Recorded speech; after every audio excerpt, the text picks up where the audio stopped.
I'm Denise. She's a non-fiction editor. And I'm Louise. She's a fiction editor. And together, we're the Editing Podcast. Hello and welcome to another episode of the Editing Podcast. And this week we're delighted to welcome a new guest, the wonderful Laura Portwood-Stacer. That's right. And Laura's an academic developmental editor who specialises in helping authors develop their book manuscripts and book proposals. So welcome, Laura. Thank you so much for having me. I feel a little bit starstruck because I'm such a fan of the podcast. So I'm really honored to be here. Oh, we were so glad to have you. We wanted you to come on first before you come with us. So we're all happy. Yeah, we're all happy. That's great. So in this episode, we're going to be focusing on academic developmental editing, but we will be returning to talk to Laura again about book proposals. So keep an ear out for when that episode goes live. Yeah. So let's get cracking. Laura, perhaps you could start by sharing your insights into what academic developmental editing is and what it involves. Yeah. So I'll begin with my definition of developmental editing, just plain developmental editing. That's a great idea. Yeah. Because as we know, editors never agree precisely on what these things are. So this is kind of the definition I've synthesized, which is making or recommending changes to a text that involve altering substantial portions of the content or the underlying structural organization. And the goal there is to achieve an argument, a narrative arc, a style, all of those big picture aspects of the text that will more effectively connect with the author's target readers. Good. That's really interesting because that actually you've used some terms there that I would use in if I was talking about fiction editing. Interesting. Yeah. So there's a lot of overlaps there. But so academic developmental editing would be, doing all of that for academic manuscripts. In other words, texts that academic authors are hoping to publish with scholarly presses and journals. Right. Okay, then. So for editors, what sort of skills and background are you looking at to be a good academic developmental editor? What do you typically need to have if you want to focus in that area? I mean, can anyone do it, or is there specialist training that you need to have done? There is some expertise or background that can be helpful for this kind of work. Mm-hmm. But you don't have to have all of these things. But I'll tell you some of the things that academic developmental editors often have. Mm-hmm. They may be former academics themselves. So they may have, an advanced degree in the field that they are working on texts within. They may have published texts of this type before, like journal articles or books. Or on the other side, they might have some experience in-house working in scholarly publishing. And that kind of background helps with knowledge of the standards of publishing and what is expected of authors, because that's something that academic authors are often really unclear on. So a developmental editor can help with that. And then also if you have kind of experience teaching writing or critiquing writing, that can be helpful because developmental editing can be a really collaborative process between editors and authors.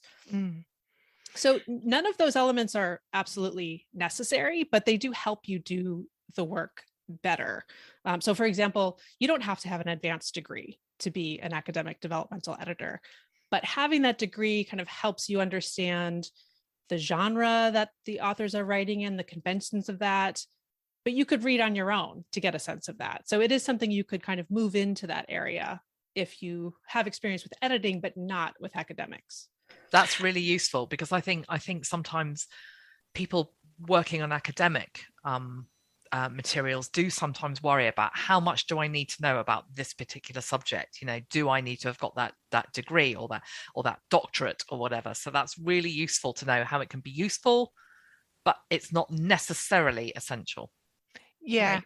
I think it's interesting that you think about having an understanding of the other side, the publication side of it, and understanding what goes on in that process can be equally useful as having an academic background. So I think what you've done there is shown us how there's actually quite a broad set of skills that can be brought to use in academic developmental editing, broader than perhaps people might have initially thought. Yes, definitely. And I would say in my experience, academic clients don't know very much about the editing world. So they're open to you explaining how you can help them. As long as you're clear about that, I don't think there's a lot of questioning of credentials that goes on. They just want help getting their publications out, Yeah, when you think about some of the presses that the academic presses and university presses you're going to be dealing with, that means that what the developmental editor is doing is sort of bridging that gap, so that if an author was to get taken on by those presses, they're coming to the process with a much stronger sense of kind of what goes where than they would be, which will give them confidence, and it will also give their commissioning editors confidence as well. So that's a really valuable aspect of the process that you're bringing to the table. Definitely. So we've sort of touched on this already, but why do academic authors seek help from developmental editors? What are their problems, and what are they looking for you to bring to the table? We've talked a little bit about that, but can you go into a bit more detail about that, perhaps? Yeah. So for any listeners who aren't familiar with the academy, there's that idea of publish or perish.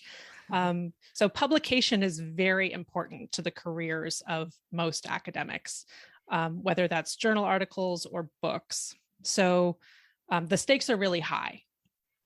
So if they can find somebody, a professional who can help them achieve their publication goals, they are often willing to invest in that.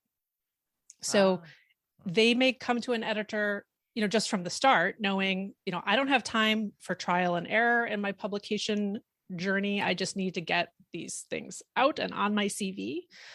Or they may have had some experience with rejection and be looking to kind of fix the problems in their writing. They also, again, a kind of a structural feature of the academy is that everyone is overworked and no one has enough time. So they often can't get helpful feedback from their own colleagues, or it may be hard to get honest feedback from colleagues who may feel reluctant to give criticism. So hiring a professional can sort of take all of that complication out of it for them. That makes perfect sense. It does make sense. Yeah. So Laura, can you tell us then, going into a little bit deeper, can you tell us about the nitty-gritty of the work? So, what kind of things should academic developmental editors expect to be doing on the daily basis? What sort of documents do they work on, and what do they do with those documents? Yeah, so I would say that the kinds of documents that are most common are book manuscripts and journal article manuscripts. But academic writers may also need assistance with book proposals, grant proposals, job application materials where they're being asked to write about their research. And many academics also want to write for a broader public. And so they may seek an editor to help them reach that different kinds of audience. And then the kinds of work we might do with an author could be writing up a manuscript assessment where we kind of give them the big picture issues in their writing. We might do hands-on editing of the documents, sort of moving things around, making suggestions. We might also do a bit of consulting or coaching, through the publication process, or a combination of these things. And then some editors like myself also run group programs or give workshops at universities. And Laura, at that stage, to what degree would you be getting involved with line work, or would you say that you would want that being done in a separate process? Yeah, this is a great question. So there can be a lot of overlap between what some people might call line editing or structural editing or substantive editing and developmental editing. I would say in developmental editing, we're focused on 4 big picture things. The argument or the major claim that the author is making, the evidence, so how the author uses information to support the claims, the narrative or the structure of the text, and then the style or the manner of presentation to the audience. And I think of that as being like the author's voice or how they speak to the audience versus, you know, like the house style or the the things that a copy editor might be looking at. So some of that can overlap with line editing. Many line editors will look at those kinds of issues, but there's you know, as a developmental editor, you try to ignore things like mechanical errors or grammar. You know that the manuscript might need that later, but that's not what you're there to do. Yeah. That's very interesting. Just you explaining those 4 sort of pillars, if you like, of the work that you do. That's just given me a little bit of clarity, actually, in sort of imagining how a developmental edit might take place in this setting, in the sort of academic world. So that in itself has been really helpful. Thanks. Great. Sorry, carry on, Denise. I've just wanted to pop in. No, go on. It's okay. Well, I was just going to say me too, because I must admit, I mean, I used to do proofreading of academic stuff, but I've long since left that behind. And I must admit, I could imagine, I could get my head around what somebody might be doing if they said they line edited or copy edited academic material, in terms of how I define line editing, which is like sentence level work, but very much stylistic, but perhaps with some copy editing and more technical stuff thrown in too. But I really didn't know kind of what you'd be doing. I know what a fiction developmental editor does, but I didn't understand what those 4 pillars you mentioned. I couldn't have articulated it like that, and I think it's really, really useful that you've done that for our listeners. Thank you. Yeah, you're welcome. And yeah, it can involve, you know, moving portions of the text around to make the argument clear, or helping someone put in subheadings or come up with better subheadings to kind of lead the reader through the text in the right way. Yeah, so it's a flow thing too. Yeah. But that sort of falls into that kind of, that again is the narrative working. It's the story of the does the argument make sense? So, and I suppose it's as well, it's that having that, like you said, that distance from it in a little way, that you can see how better to lead the reader through the journey than perhaps the academic themselves, who's just got a bit lost in the weeds, that you've got that bigger picture view of it and can see that journey perhaps more clearly than they can. Absolutely. And that's another reason why I think developmental editors don't necessarily need to have subject matter expertise. Right. You know, that can be a little bit helpful as context, but you're really evaluating on those more universal aspects of writing, and helping the author connect. And they're the one who's the expert on the content, you know? Yeah. So Laura, I know some of our listeners are going to be listening to this and thinking, well, why should I do this when I'm already a sentence level specialist? So what would you say are the benefits to editors of offering academic developmental editing as a service? Yeah, so there are many. I think, you know, maybe one of the most lofty might be that you can be really intellectually engaging, because you're really helping the author build an argument. And then, you know, you can have a great impact on someone's career if you can help them, you know, make their work clearer and easier to access for readers. They may get cited more, they may get, you know, more advancement in their intellectual reputation. So it can be really a meaningful collaboration to have with authors. And then on the maybe less lofty side, it can be comparatively lucrative as a type of freelance editing, you know, because so much is at stake for the authors, you know, especially regarding their own careers and their own ability to earn income. They may be willing to invest a bit more for this type of editing. So the rates tend to be a little higher. Yeah, that's really important. I think that is lofty. It's lofty and not intellectually lofty, but it's business savvy lofty, isn't it? Yes. And we're not doing this as charities. We are here to make a living out of our jobs. So that's really important for people to understand. And that's recognizing the value of what you're doing, isn't it? It's, And the way you linked it there to the you know, their career trajectory, that's really important. Yes. Yeah. I mean, the other upside is that these types of jobs can be quite expansive. So you may not need to find as many clients to sustain a freelance business. So while you still have to do marketing and all of the normal things, it might not be, you might not have to do it as constantly. Yeah. Yeah. Do you find that once you've worked with an academic and developed a level of trust with them and a good working relationship, that then what you're saying is that, you know, they tend to stick with you as they move on to different journal articles and different book proposals, and you sort of work with them through these multiple projects? Yes, definitely. Although I will say that the time between projects could be quite long. Yeah. But so you don't want all your word eggs of in one mouth. basket.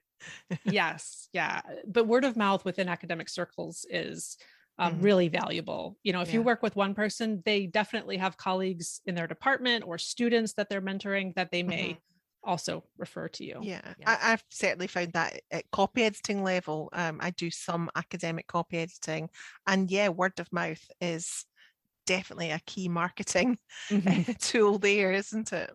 So some of our listeners might have been wondering about why they might add this to their service, but all of them are going to be now thinking, how do academic developmental editors actually find clients? Now, you've just answered one of those questions in terms of the word of mouth aspect, but let's say you haven't managed that yet. How would you recommend, Laura, that people go about breaking into this kind of not breaking into the actual mechanical side of it, but actually, you know, getting clients? I think, you know, word of mouth among previous clients is of course important, but referrals from other editors is huge. Especially those who have a different niche. You know, maybe they're already a developmental editor, but they specialize in a different subject area than you want to. Or if they're a copy editor or a proofreader who might have clients who come to them for help with something that's at like a different level, they may say, well, I know this person who is starting out as a developmental editor and they're looking for clients. I'm constantly passing along names of my developmental editing colleagues to clients when I think their expertise might be a better fit. And I think one thing I'm thinking now is that also if you are offering this kind of work and people don't know about you, that you do this kind of work, you want to get yourself on a podcast or find another way of letting people know that you do it, you know, because visibility. Definitely. And it's interesting because it's just what you're saying there about, you know, the referral system between editors.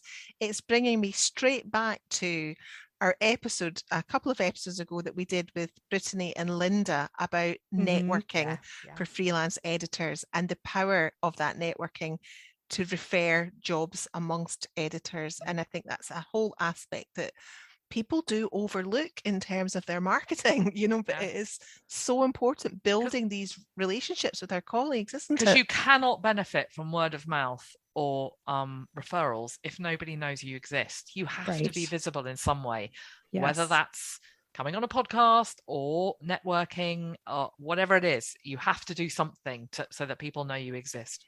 Definitely. And so to echo what you both have said many times, content marketing is also really helpful.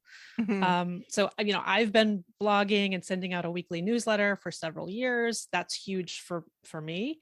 But if you're an editor who's in a different, you know, area and you already kind of have a list built up, start talking about developmental editing. Maybe your clients don't know it exists, don't know it's a thing that they might be able to, you know, avail the services of. I mean, they may know what they need, but not be able to articulate that it's developmental editing because they didn't know that was the name for it. They might not know what to call it. And so if you don't know what to call something, you don't know how to ask for it, do you? So that's really valuable. It's like when you blog about this stuff, Laura, you're educating your not only your current audience, but your potential audience as well. Fantastic. Yeah. So, Laura, this has been fantastic. To wrap up, could you tell us how freelance editors can access training and resources if they want to specialise in academic developmental editing? I think this might be something that you can help with. Yes, I can. I mean, I'll say, you know, more generally, if you have an opportunity to subcontract for a more experienced editor in this area, that can be a way to get some training and mentorship and kind of have someone look over your work and, you know, to give you a bit more confidence in moving into this area. Or if you have like a mastermind with other editors who have done some developmental editing, that can be helpful.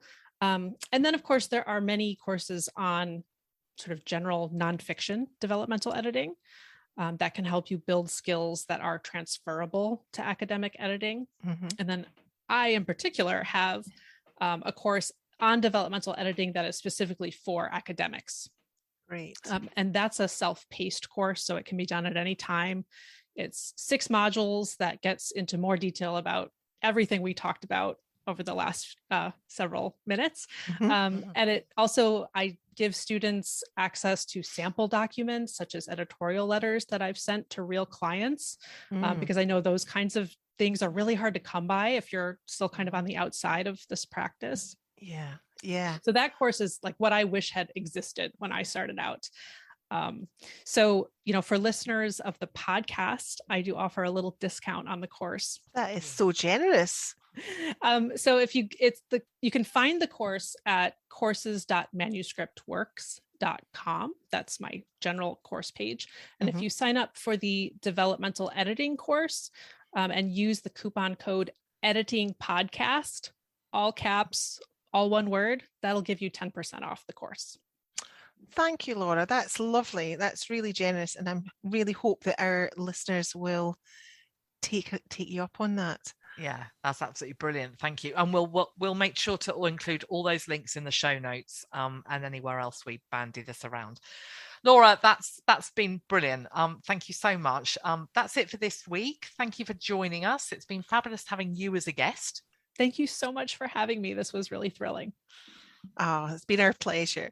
And we hope you've all enjoyed this episode. You can rate, review, and subscribe to us via Apple Podcasts, Spotify, or whichever platform you prefer.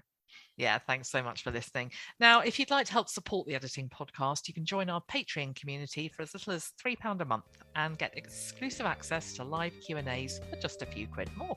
Yeah, we'd absolutely love to have you on board. So if you're interested, just hop over to patreon.com/editing podcast and we'll include that link in the show notes too. So she's been Louise. And she's been Denise. And she's been Laura. Join us again soon. Bye. Bye.